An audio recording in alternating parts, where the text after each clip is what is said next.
I've been a letter carrier for 23 years with the post office. Through the course of the 3 years, I've developed a personal connection with the customer through banter back and forth on the package that he receives, because he would get it on a time, basically a set time every month or twice a month. The thing that caught me was he would meet me at the door every day. Never had to ring the doorbell, never had to knock.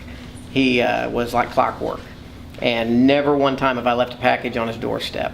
So this past week, when I went up to his doorstep and had a larger than normal delivery for him, he wasn't there.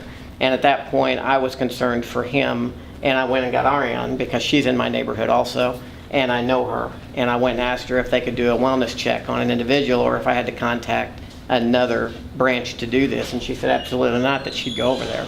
When we got in the house, we heard muffled sounds of someone being in distress.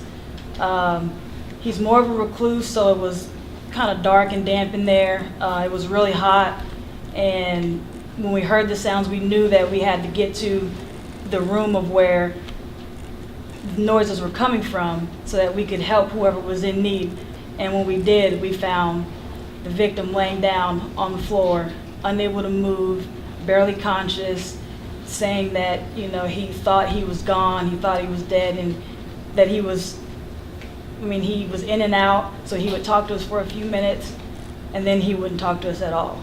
We need to call someone else that can be able to get him out of here, because something bad happened, or he injured himself to an extent where we can't help him enough, and someone else needs to give him more medical attention. I think he was pretty lucky, considering the fact that what we found in the room, the temperature at which it was outside as well as in the house, and how long he'd been there.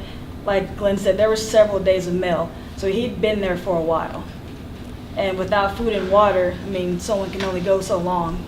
But if it weren't for him coming to me, I don't think we would have found the victim in time. I can kind of reflect back and think, yeah, it was a good thing that I was there that day. I'm glad I did what I did to help him out, and I'm glad he's getting better.